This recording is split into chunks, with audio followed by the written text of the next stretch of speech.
अमेरिकेचे राष्ट्रपती Donald Trump यांचा मृत्यू 12 ऑगस्ट 2025 रोजी होणार आहे, अशी माझी नाही, सिम्पसन्स कार्टून मालिकेची भविष्यवाणी आहे.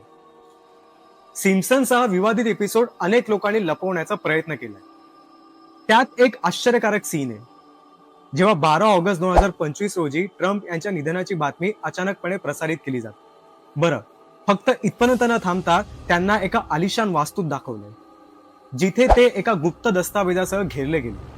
ते फोनवर कोणाशी तरी घाबरून बोलतायत आणि फोन कट होताच ते धाडदिशीक जमिनीवर कोसळतात. घड्याळाची वेळ सकाळचे 7:42 थांबली गेली आणि यात भयावह गोष्ट तेव्हा घडते जेव्हा कॅमेरा चार्ज होतो एका दस्तावेजावर, ज्यावर लिहिलं असतं, कुण्या ताकदवर व्यक्तीला चूप केलं जाईल. हे पुरेसं नव्हतं, तेवढ्यात अजीबशा सायतला एक माणूस ट्रम्पच्या शेजारी अपियर होतो. हे घडण्यापाठी तो व्यक्ती नेमका कोण होता हे कधी जगासमोर येऊच दिलं गेलं नाही. हा एपिसोड ऑनलाईन येताच त्याला पटकन डिलीट करण्यात आलं. आता सिम्पसन्सच्या भविष्यवाण्या किती खऱ्या होतात आपल्या सगळ्यांना माहिती. ट्रम्पने अचानक अनेक देशांवर लावलेले टॅरिफ आणि बऱ्याच निर्बंधांमुळे सिम्पसन्सची ही भविष्यवाणी खोटी ठरावी, हे मानववादी म्हणून माझी अपेक्षा आहे. धन्यवाद.